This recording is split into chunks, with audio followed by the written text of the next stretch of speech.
এখন আর আমাদের দেশের মানুষকে শুধুমাত্র বিরিয়ানি বা শুধুমাত্র দিন শেষে একটি মিছিলের শেষে একটা ছোট্ট টাকার নোট দিয়ে তাদেরকে রাজনৈতিকভাবে বোঝাপড়া তাদের সাথে করাটা সম্ভব না। বাংলাদেশের মানুষ, আপামর জনসাধারণ, আপামর নাগরিক, শিক্ষিত, অর্ধশিক্ষিত, অল্প শিক্ষিত সমস্ত মানুষ এখন অনেক বেশি সচেতন হয়েছে রাজনৈতিক ব্যাপারে।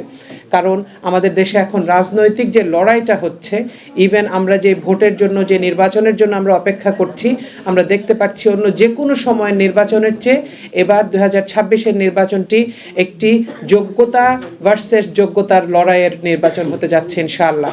এখানে প্রতিটি প্রার্থী, আমি যে আসনের ভোটার, আমি সেই আসনে দেখছি আমি একাধারে অনেকগুলো যোগ্য প্রার্থীকে পেয়েছি।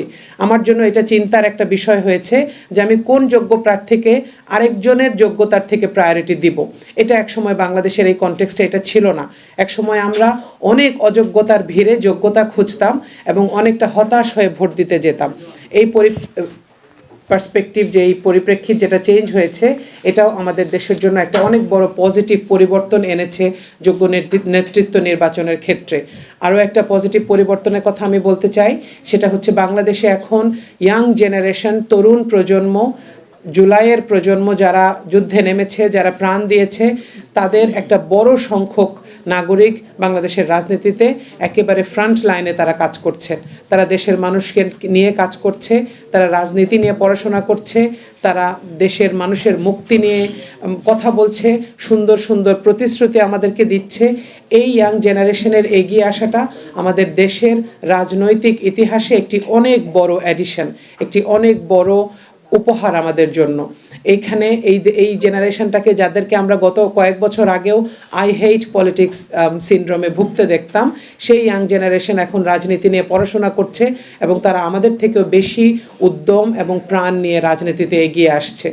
এরপরে আরও যদি আরেকটা ভালো পজিটিভ পরিবর্তনের কথা আমরা বলি, যেটা আমাদের 24-এর পরে হয়েছে, সেটা হচ্ছে এখন বাংলাদেশে বর্তমানে বাংলাদেশের সাধারণ নাগরিকদের মতামতকে যথেষ্ট গুরুত্ব দেওয়া হচ্ছে।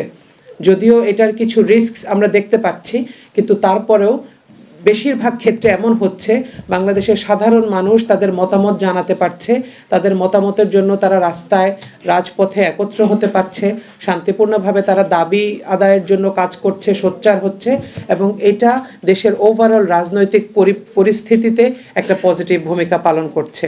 এবং এইটার কারণে পরিবর্তনগুলো আমাদের জন্য সহজ হচ্ছে। আমরা দেখতে পাচ্ছি পরিবর্তনগুলো মানুষের দাবির কারণে পরিবর্তনগুলোকে সরকার ব্যবস্থা পর্যন্ত সহজভাবে, সুন্দরভাবে গ্রহণযোগ্যতা দিচ্ছেন। এবং আরেকটা যেটা আমরা দেখি যে আমাদের এই পরিবর্তিত পরিস্থিতিতে সুন্দর আরেকটি রাজনৈতিক শৃঙ্খলা আমরা দেখছি, যে পুরাতন রাজনৈতিক দলগুলো, বাংলাদেশের সবচাইতে প্রাচীন যে রাজনৈতিক দলগুলো, তারাও পরিবর্তনকে তাদের একটি অন্যতম চরিত্রে পরিণত করেছেন। আমরা দেখেছি 300 ফিটের প্রোগ্রামের, বিশাল বড় একটা প্রোগ্রামের পরে 300 ফিটকে পরিষ্কার করা হচ্ছে, 300 ফিটে গাছ লাগানো হচ্ছে। এই পরিবর্তনগুলো বড় বড় রাজনৈতিক দলগুলো করছে, যেগুলো আবার আমাদের তরুণ প্রজন্মের জন্য সুন্দর সুন্দর কিছু উদাহরণ হিসেবে প্রতিষ্ঠা পাচ্ছে। তো এই ব্যাপারগুলো এই জন্য বললাম যে এই পরিবর্তনগুলো যেই দেশে হচ্ছে, এই সচেতনতাগুলো যে দেশে মানুষের মধ্যে বাড়ছে, এই ব্যাপারে কথাবার্তা, রাজনৈতিক আলাপ আচারিতা, রাজনৈতিক সংলাপ যেখানে বাড়ছে, সেই দেশে যোগ্য নেতৃত্ব এখন অপরিহার্য হয়ে পড়েছে। আমরা আসলেও এই দেশে এখন এই পরিবর্তনগুলোকে মাথায় রেখে আমরা ইনশাআল্লাহ আমাদের যোগ্য নেতৃত্ব নির্বাচনের জন্য এগিয়ে যাব। আমরা খুব অধীর আগ্রহে অপেক্ষা করছি যে নির্বাচন আমাদের আসছে, সেই নির্বাচনে আমরা খুব সুন্দরভাবে আমাদের প্রত্যেকের যার যার এলাকার পছন্দের যোগ্য নেতৃত্ব নির্বাচন করতে পারবো। আমরা জানি জুলাই সনদ আমাদের জন্য আরেকটি মাইল ফলক। জুলাই সনদে যে পরিবর্তনগুলোর কথা বলা হয়েছে, যে যুগান্তকারী প্রস্তাবগুলো জুলাই সনদে এসছে, এইগুলো যেমন একটা দুটা যদি একটু বলতে চাই আমি এক্ষেত্রে, কালো টাকা সাদা করার ব্যাপারে যে কথাগুলো এসছে জুলাই সনদে, এই কথাগুলো এত বলিষ্ঠতার সাথে, এত সাহসিকতার সাথে বাংলাদেশের কোনো রাজনীতিবিদ এর আগে বলতে পারেন নাই। প্রধান বিচারপতি সিলেকশন থেকে শুরু করে রাষ্ট্রপতির ক্ষমার যে এখতিয়ার, সেটাকে ন্যারো ডাউন করা হয়েছে জুলাই সনদে। এবং এরকম আরও অনেক, এটা নিয়ে লম্বা কথা বললে অনেক কথা বলা যাবে, এরকম আরও অনেকগুলো খুবই সিগনিফিকেন্ট এবং খুবই ইম্পর্টেন্ট কিছু চার্টার জুলাই সনদে আমরা পাই, যেগুলো বাংলাদেশের রাজনীতিকে ইনশাআল্লাহ একটা আমূল পরিবর্তন দেখতে সাহায্য করবে। এই কাজগুলো, এই চিন্তাগুলোকে মাথায় রেখে যারাই এই দেশে এই মুহূর্তে রাজনীতিতে আসবেন, যারাই এই মুহূর্তে এই দেশে বাংলাদেশের মানুষকে কনভিন্স করতে চাইবেন যে আমি একটা ভালো রাজনীতি আপনাদেরকে উপহার দেব, আমি একটা ভালো শাসন আপনাদেরকে উপহার দেব, তাকে এই জিনিসগুলো নিয়ে পড়াশোনা করতে হবে, জানতে হবে, এবং অটোমেটিক্যালি তাকে বাংলাদেশের মানুষের কাছে এই বিষয়গুলোকে প্রেজেন্ট করতে পারলে তিনি একজন জনপ্রিয় নেতা হতে পারবেন।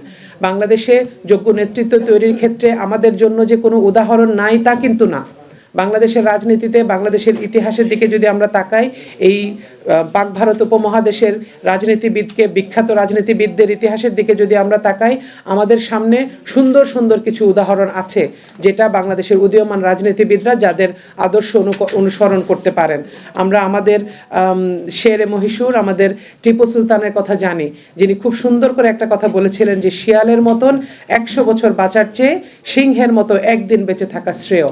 আমরা জানি আমাদের প্রাণপ্রিয় শরীফ ওসমান হাদি এই কথাটা প্রায়ই বলতেন, এবং উনি বলতেন যে আমরা আমাদের হকের কথা, ইনসাফের কথা এত শক্তিশালীভাবে বলতে হবে যে এর কারণে যদি আমাদের জীবনও বিপন্ন হয় তাহলে আমরা মরে যাব, কিন্তু আমরা এই কথাটা বলে যাব। এই যে আমাদের যে ঐতিহাসিকভাবে আমরা যাদেরকে ভালোবাসি, যাদের দেখানো পথে আমরা রাজনীতি শিখেছি, যাদের দেখানো পথে আমরা নিজের মজবুত মতামতকে প্রকাশ করার স্বাধীনতার ব্যাপারে সচেতন হয়েছি, তাদের ব্যাপারগুলো আমরা ভুলে গেলে চলবে না। আমরা জানি নবাব স্যার সলিমুল্লাহ, যাকে এই ঢাকা শহরের প্রাণ পুরুষ বলা হয়, তার অবদান, তার শিক্ষাক্ষেত্রে এবং সত্যিকারভাবে একটি শহরকে উন্নত করার জন্য যেই যেই জায়গায় স্যার সলিমুল্লাহ কাজ করেছেন সেগুলো আমাদের দেশের তরুণ প্রজন্মের জন্য উদাহরণ হতে পারে। আমি মৌলানা ভাসানের একটি কথা বলতে চাই। উনি বলেছিলেন, আমি হাড়ে হাড়ে রাজনীতিবিদ হতে চাই, আমি বিপ্লবের মন্ত্রে উদ্দীপিত হয়ে আন্দোলন চালাইয়া যাইতে চাই। এবং হাবিলদার রজব আলীর কথা আমরা জানি, হাজী শরীয়তুল্লাহর কথা আমরা জানি। এই রাজনৈতিক উদাহরণগুলো যখন আমাদের দেশের যারা ভালো রাজনীতিবিদ হতে চাচ্ছেন, যারা যোগ্য রাজনীতিবিদ হতে চাচ্ছেন, যারা একটি সুষ্ঠু নির্বাচনের মাধ্যমে ইনসাফের রাষ্ট্র কায়েম করতে চাচ্ছেন, তাদের সবার সামনে বাংলাদেশের এই আদর্শগুলো একেবারে পরিষ্কারভাবে থাকা উচিত। তাদেরকে নিয়ে আমরা পড়াশোনা করব, তাদেরকে নিয়ে আমরা নিজেরাও নাগরিক হিসেবে জানব, এবং আমাদের এই সচেতনতায় ইনশাআল্লাহ একসময় আমাদের দেশের সুষ্ঠু নির্বাচন থেকে শুরু করে সৎ নেতৃত্ব নির্বাচন থেকে শুরু করে সমস্ত কাজকে সহজ করবে, এবং বাংলাদেশ একটি সুন্দর ইনসাফের সমাজ ব্যবস্থা, রাষ্ট্র ব্যবস্থা উপহার পাবে ইনশাআল্লাহ।